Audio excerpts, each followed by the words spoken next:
Hello. Oh, good. You just made it in time. We're just about to go, actually. So this is the little Walaroo? Yes, yeah. Okay, we'll get Chris to have a look. A worried young couple have just made a mercy dash to the Bondi Clinic. Her mother had been hit by a car on the side of the road and we could see Heidi kicking around inside, so we got her out of the pouch and brought her home. I guess I've just been worried since yesterday when she started having the runs. Stressing quite a bit last night. I know. We hardly slept. We're up all night on the internet looking at every possible disease they can get. So it's a greeny-brown diarrhea that she's having? Yeah. Yeah. You can see right now, actually. Oh, there we go. There's a good sample. How lovely. It's quite mucousy, actually. Diarrhea seems like a pretty nondescript thing to have in a sick animal, but in a young animal like this, it dehydrates them very quickly, it takes away their electrolytes, and it can kill them very quickly. Alert and active, the Walaroo looks to be in good condition.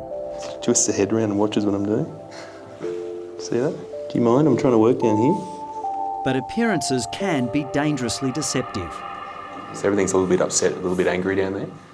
The next tip is I'll take that sample we took earlier out the back and analyse it and just check there are no parasites in there. Chris will now examine Heidi's sample to track down exactly what is threatening her life. The thing about little Wallaroos is they're small. They don't have many body reserves, and the most important nutrient of all is fluid. The moment they start to lose it through diarrhoea, you've got probably about a day and a half before that dehydration becomes so severe that it can actually kill them. We've got to act, and we've got to act quickly.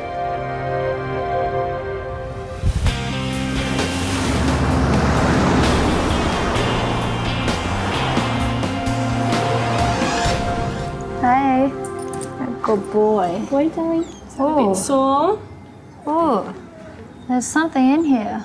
At Bondi's referral hospital SASH, 1-year-old Dalmatian puppy Hugo is in trouble. Well, he's vomited a couple of times in the last few days, and this afternoon when I came from work he was just curled up in his basket and no bounding down the hall to greet you, and he just didn't get out of his basket all evening. Emergency vet Lisa Chimes soon finds the reason for Hugo's misery. Like a golf ball size, firm. What have you gone into? I don't know, it feels like it could be a bone or... Oh no, Hugo. It's definitely not what should be in there. The thing about puppies is they're like babies. They'll put anything in their mouth and they will eat anything, and that's probably what Hugo's done now, but he's in real strife. Yeah, this is what I suspected actually. It's an overgrowth of coccidia, which are little protozoal organisms, and you can actually see them. There's little dots here, yeah, and there's millions of them, absolutely millions of them. So right now we've got to work out some medication for little Heidi, treat the coccidia, and basically stabilise that gut, because it looks like there might just be time. We'll have to see. So we just fill up that space underneath the skin. The fluids and medication should fight off the double threat of dehydration and diarrhoea. But sadly, young wildlife can crash fast. I mean, you guys have done very well to get her to this point. Yeah. But these coccidia have sensed that she's a little bit weak and they're taking their moment. And they're really trying to get the better of her right now. Because I would say another 24 hours and things would have got a little bit beyond the point of fixing it. Okay. Just rub it in. Oh, and look who she runs back to them. I'm glad we didn't sit around and think about it for another day. Let me, brave boy. Can you lie on your side for us? At SASH, it's bad news for Hugo. X-rays confirm an object is stuck deep in the Dalmatian's bowel. It could be a string or a bit of stocking wound upon each other, but if you take a step back, it really could be a corn cob. Boy, good boy. Good boy, good boy. Oh, very brave. Good boy, wow. The first thing we've got to do is get him stabilised. He's really dehydrated and quite depressed, and he's in no state to have surgery, even if he needs it. So tonight we need to put him on a drip, rehydrate him. It's all right. It will make you feel better. Oh, good boy. Lisa needs to find a solution quickly. The obstruction is causing the Dalmatian a lot of pain. He's not eaten or had a bowel movement for more than a day. Really, there's only two options. He can either pass it in 24 hours, or we have to open him up in surgery and take it out. Now, he's only a year old. I don't want him going under the knife. It's going to be a long recovery time. It's much easier for him if he can just pass it. So his time starts now. So to work out her age, we take her foot measurement, which was 150 millimetres, with her weight, which was 800 grams, and that gives us our age. A baby Walaroo found in her dead mother's pouch has been treated just in time. So she's about 180 days, so about 6 months. It's hard to believe she's 6 months old and this tiny. I know. Yeah, it's incredible. And just so fragile. Yeah. Heidi is still seriously ill, but medication will now fight off the bacteria attacking her system. I've got to be honest with you, as soon as I saw Heidi, my mind just went straight back to little Beanie. You can hear these little squeaking sounds. Thankfully, I've got his eyes covered so he can't see the monstrosity that has become his mother. Just 2 months ago, Chris tried to save an orphaned kangaroo. After round-the-clock care, Beanie lost the fight. These little guys can go from being playful and seemingly full of energy and full of life to not being with us anymore. And it's heartbreaking. Put it back in the pouch there. As happy as I am with the level of care that Jodie has for little Heidi, she do the big somersault in? Yeah, she does. The alarm bells are ringing for me in a certain way as well, because there's going to come a time very soon where she has to say goodbye to Heidi, where Heidi has to move on to a wildlife carer. That's going to be so tough for her. Thanks, Jodie. See you, Heids. Good luck. Thank you. See you later.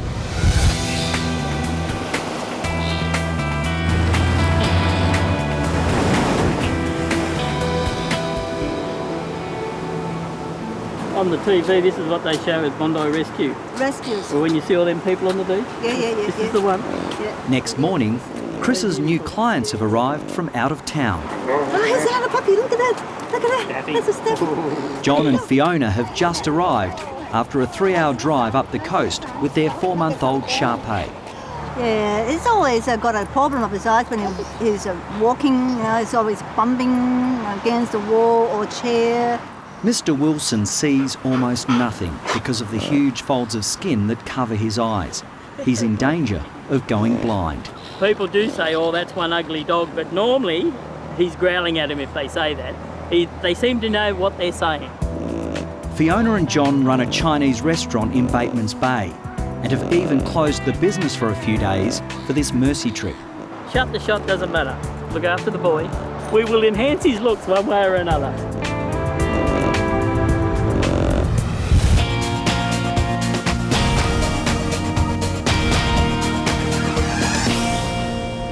Hugo, time is running out.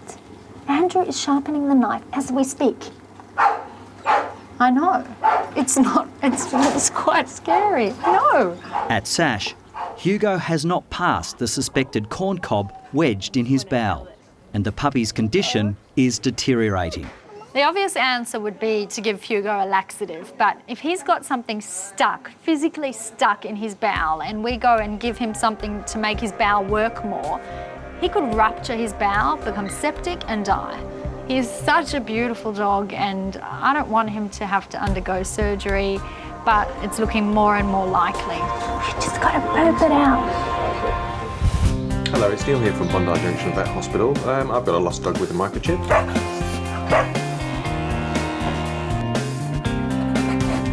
What time do you have to get up this morning? We got up at 2:30, left just after 3. Only if I got up at 2:30, I'd be looking a bit like Mr. Wilson, actually. They say I already do. Chris is examining Mr. Wilson's severe eye problems. He's got what's called entropion, where he's got so much loose skin, the eyelashes on the end of that eyelid actually roll inwards. You can see when I let it go, they jump inwards, and they sit actually on the eyeball itself. Right. It's like having that it's like having an eyelash stuck on your eye the whole time. If that keeps on happening, he will go blind. There's no two ways about it. He'll lose his vision just from that constant irritation. So this needs to be done, it needs to be done early, and they've done exactly the right thing in getting him looked at. What I propose that we do is lift up this eyelid, lift up the bottom eyelid, maybe even take a little slice out of the corner, which will actually make his eye a bit bigger and allow that eyeball of his to actually see the world. Giving you a good look. That's Mum. It's the first time you've ever seen her. And while we're in there, you don't want any other changes to him? Maybe just take the rest of the skin away? That's what people like about him. You sure? We've got a whole board of dogs over here. Any room for me? I can do. No, thank you. I can do any of these. What about we can make him into a Pomeranian. Yeah. Just take a bit of extra skin off. I'm quite happy for my baby look, isn't it? I'm gorgeous. I'm born gorgeous, see? Why do I have to change it? Come on.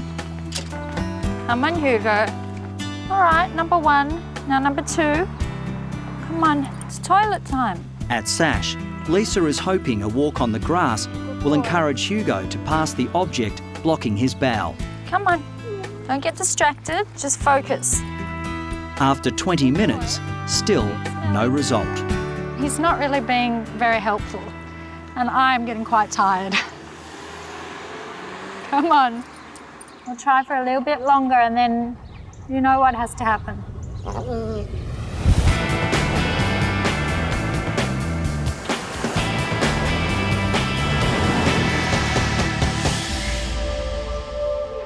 Goodbye.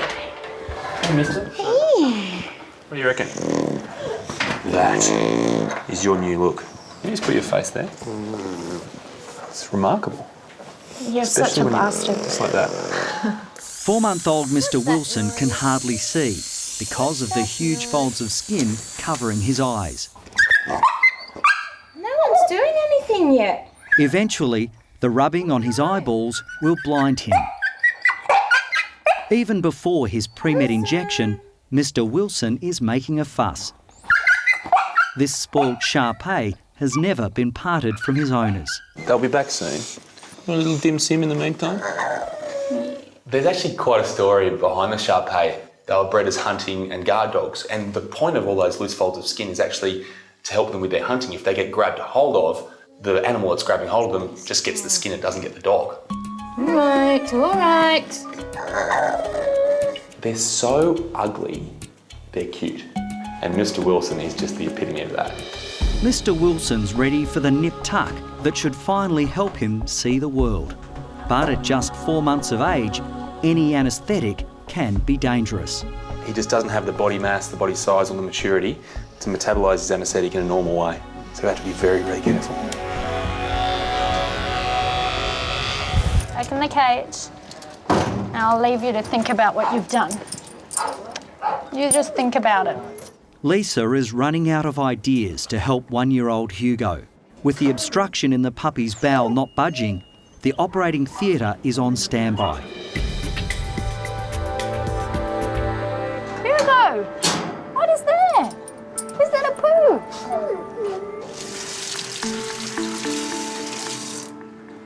It's a corn cob.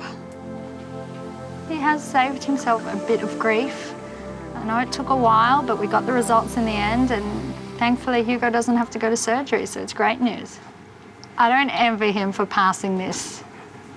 Don't think it would have been too comfortable, but he did it. Good on him. He's a good boy. We'll keep it for your mum, just in case she doesn't believe us what you ate. That's just show and tell.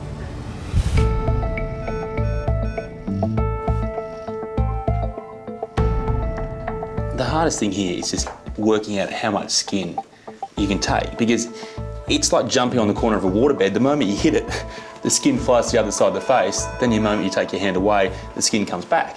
It's bizarre, but you have to make a bit of an estimate as to how much you can get away with. Put the stitch in, stand back, and go, looks good, or no, do it again. It's frustrating.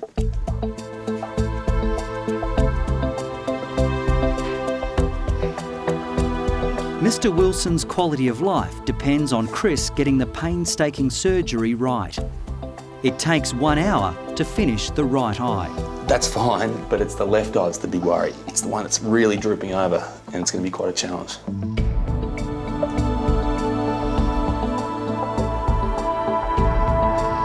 The worry if you take too much skin is that he gets that permanent startled look. I've been in Hollywood for 40 years. I've been to the plastic surgeon every week for the last 10. And then he's stuck with that. You don't really want that. After nearly 2 hours, Chris is finished. But he's still concerned about Mr. Wilson's ultimate look. The big test is going to be when he wakes up, because right now he's asleep, everything's falling down. Hopefully when he wakes up, everything springs to life and he sees everything perfectly.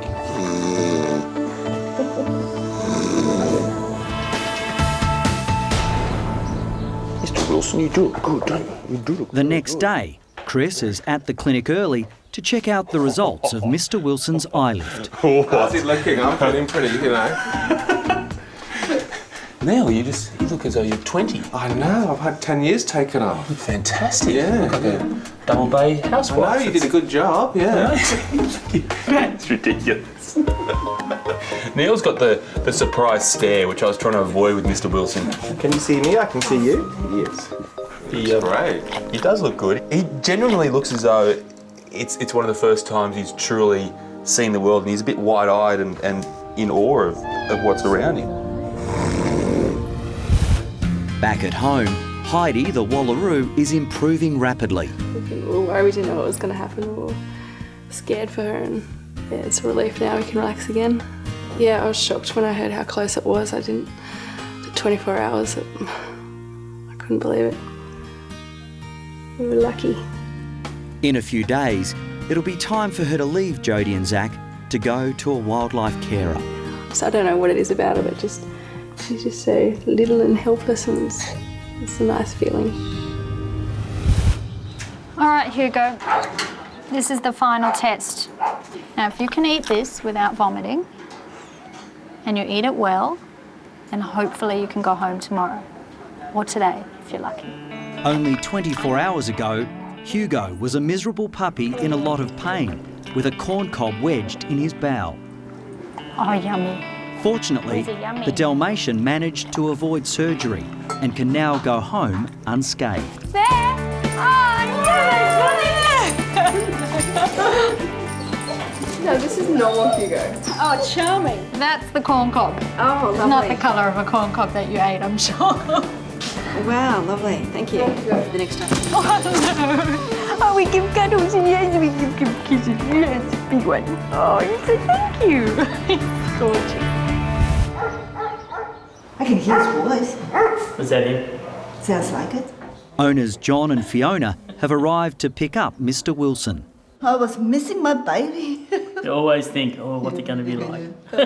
I should leave the jumper for him so that he doesn't feel like I was beside him. I can't wait to see him. Yeah. You ready to rock? Ready?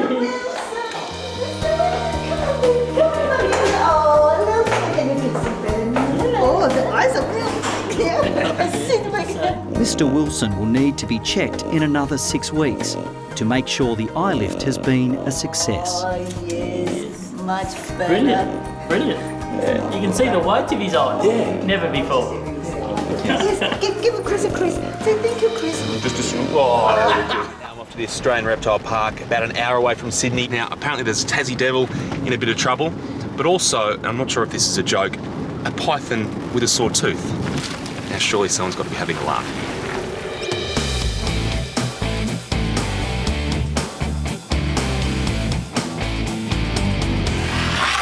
Out you come, sweetie. Out this way. Oh, look how big you are.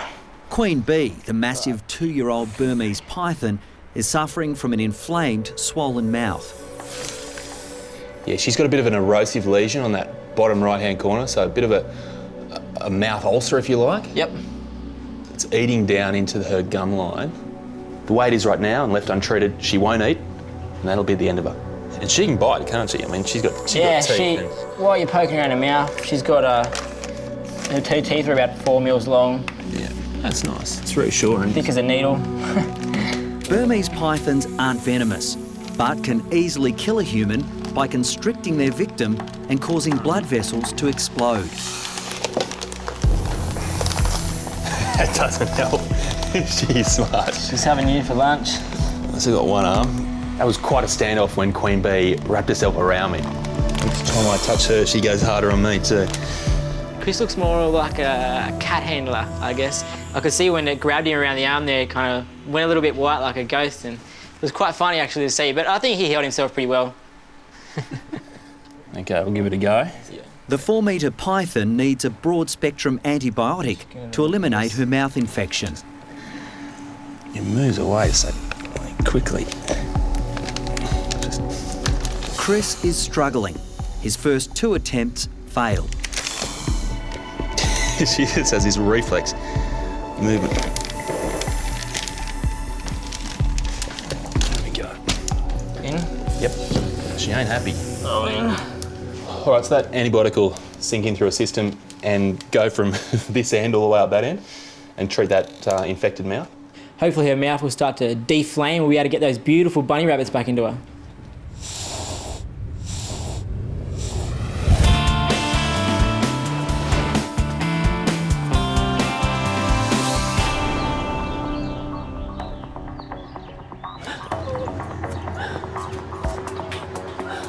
You're gonna be all right. Baby, please, just relax. Wendy has rushed into the Bondi Referral Hospital SASH with her critically ill cat. Okay, what's happening? His blood's like a grey-black and he's lost all his Okay, heart. I'm going to take him straight out the back and give him oxygen. You just stay out here and... I'm going to take him out and I'll come and talk to you when he's stable.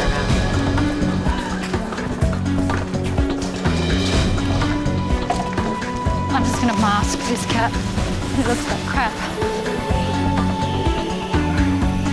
Serena, can you just get an oxygen mask? Okay, this cat is blue. He's really not getting much oxygen around his body. Emergency vet Lisa Chimes is almost certain the cat has swallowed human medication. I think he's had paracetamol toxicity. His gums, his lips are all swollen. Yeah. Paracetamol causes damage to the red blood cells so that they can't carry oxygen around the body. And when you can't carry oxygen around the body, you can't get oxygen to the brain and you die. In a cruel irony, the cat's name is Lucky. There is an antidote for paracetamol poisoning, but its effectiveness depends on how long the toxin has been in Lucky's system. Paracetamol can kill a cat within 4 hours, so we really have to act quickly. Hi, baby. It's okay.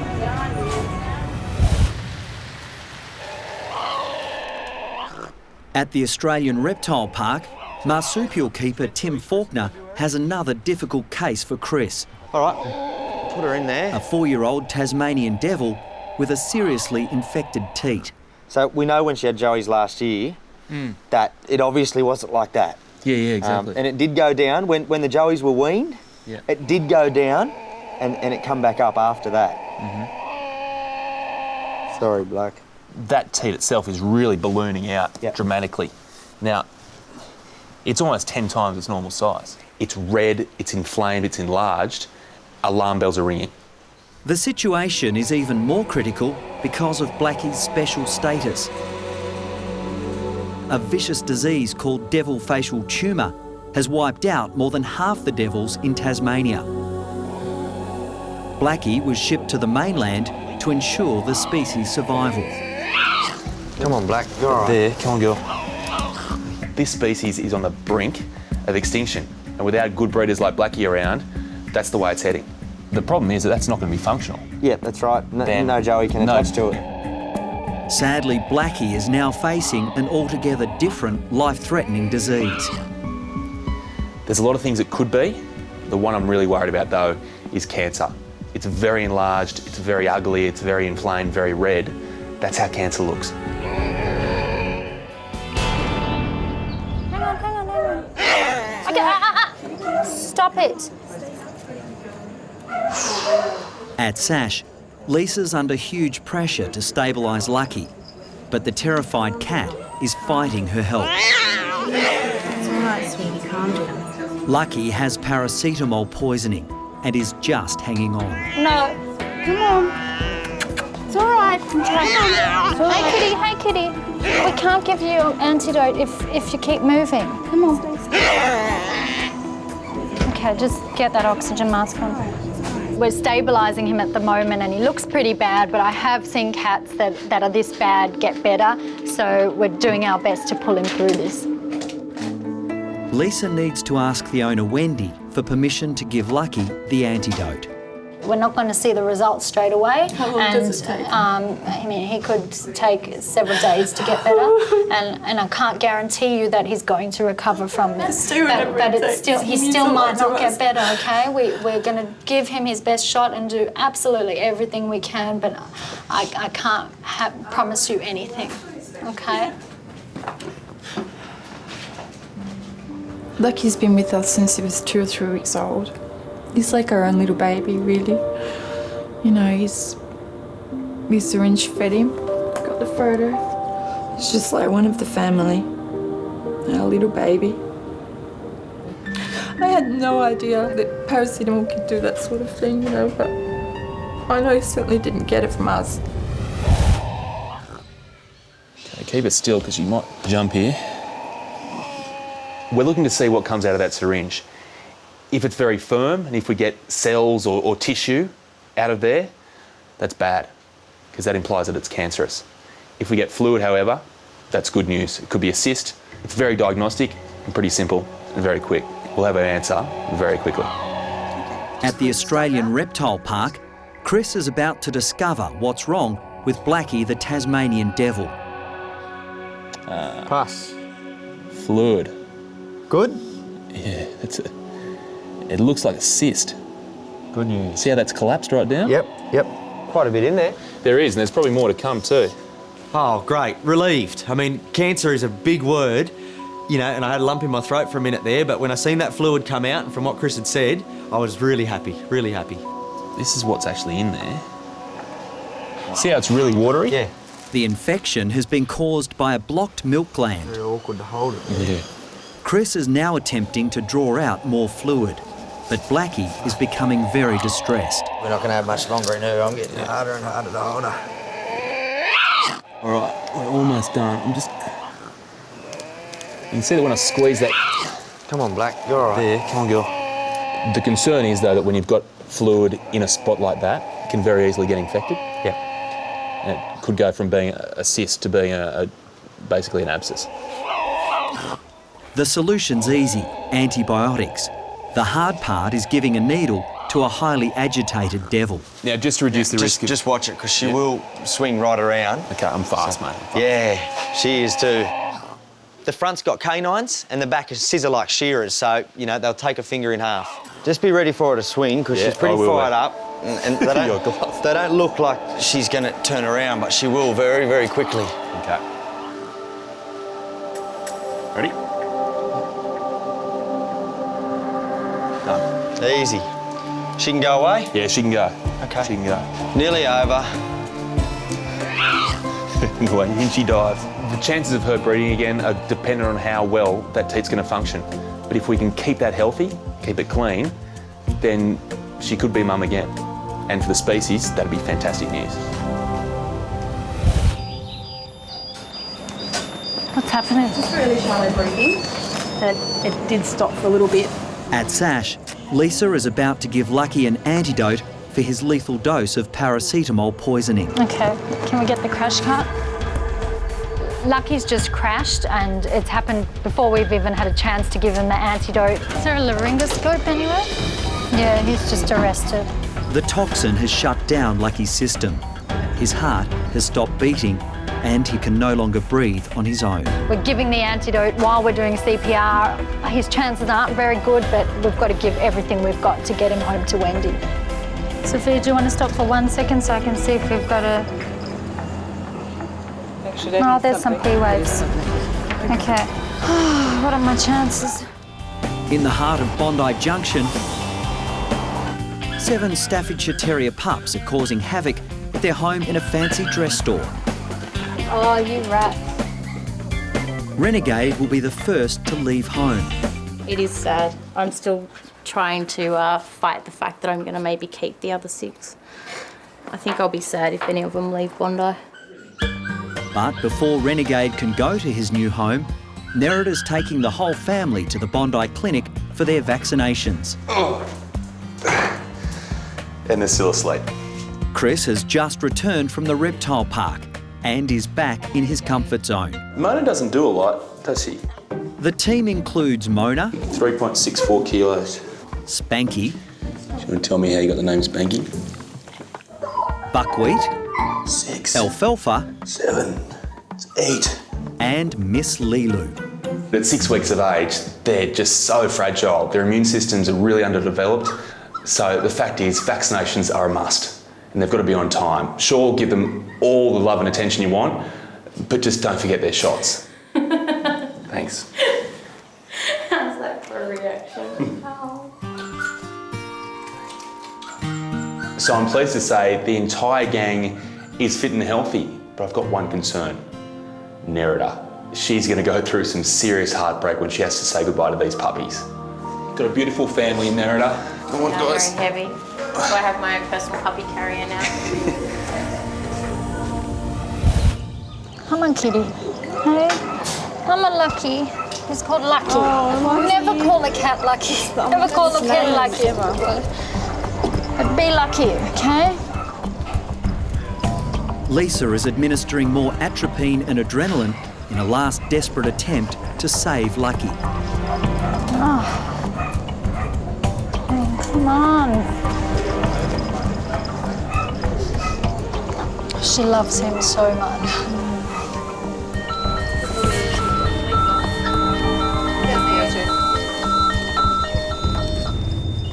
Unfortunately, Lucky hasn't made it, and we did absolutely everything we could to try and get him through this, and the toxin had just taken effect, and it's too late.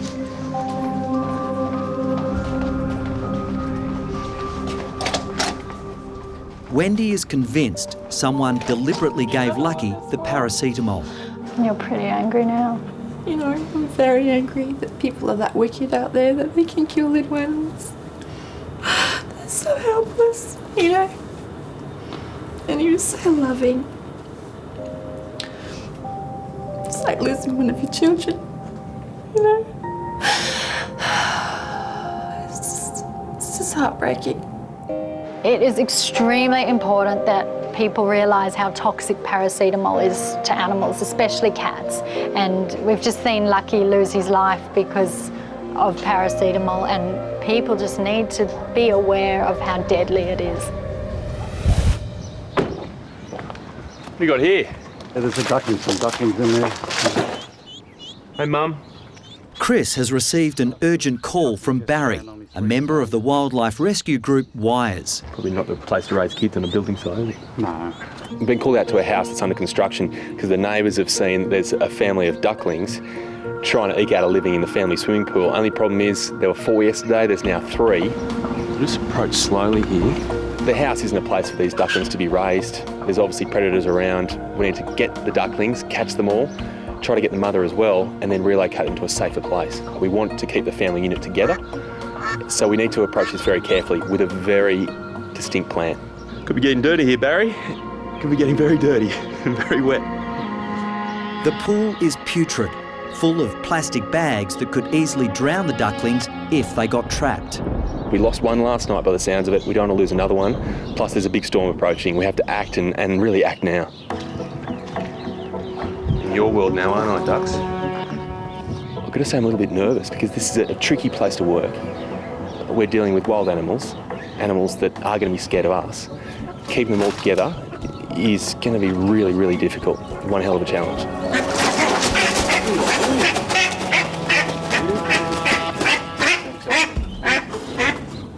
The mother is now secure in the holding cage. That's supposed to be the trickiest part over. But the ducklings are showing no signs of coming quietly. Come to Uncle Chris. Good friend of your mother's. Come on. You're getting fast. Maybe if I heard from this way, Barry, you catch at that end? At the construction site in Bondi, Chris's frustrating rescue mission continues. It's all sorts of junk under here. I don't even want to know what it is. One duckling has already died, and Chris is trying to rescue and relocate the rest of the family.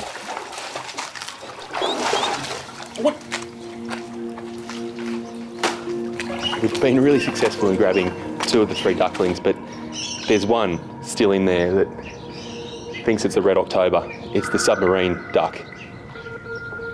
How do you do that? Where? Oh. Every time you go near it, just goes under and away. Okay, where are you going to come up? And you have no idea, you can't see anything underneath there. Very smart duck. That was a good move. Even though this is a very good tactic from the duckling, the worry is that if you get stuck underneath one of these plastic bags, it's going to suffocate. Oh, I don't even want to know what that is. Chris has decided to use a new tactic to get hold of the last elusive duckling. He was just sitting with his nose under the water like he was hiding. Because we just want to keep him out of the water because he's very good in the water. Little Thorpey. I think I've got you. Little submarine duck. You see the family? Feeling really relieved. That could have gone really pear-shaped very quickly. If Mum had decided to take off down the central runway here, out, that could have been the end of the family, but we managed to get her quickly, and with a bit of extra hassle, grab the babies as well. So, great result.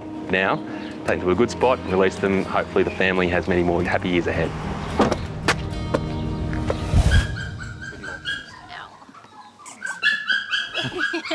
Meanwhile, at Bondi Junction, Nerida is preparing herself to say goodbye to the first of her 7 pups. I believe this belongs to you.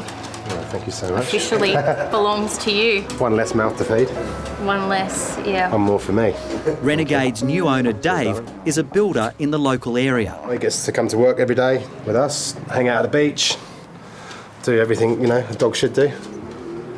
It's going to be all good. I'm going to see Mama as well. See ya. It is hard with all of them, and it's going to be harder because she's here every day with us as well. So, but that's all right. They're all going to good homes, and I still have 6 more. It totally sucks. Going to refer it to the manager, are you? Are you the manager? Talk to you about accommodation? Hey, guys, kids are around, all right? No fighting. We'll just be up here. Chris and Barry are relocating the mother and her 3 ducklings to a much safer home at Centennial Park. Do you ever get the feeling you're being followed, Barry? It seemed to have upset the local order. After the stagnant water in the pool at their last address, this is paradise. I'm guessing because you're the feisty one, you're the submarine duck. They're going to be relying on you. Look out for your brothers and sisters, all right? Okay. You go out there now and you enjoy yourself, okay? Stay safe.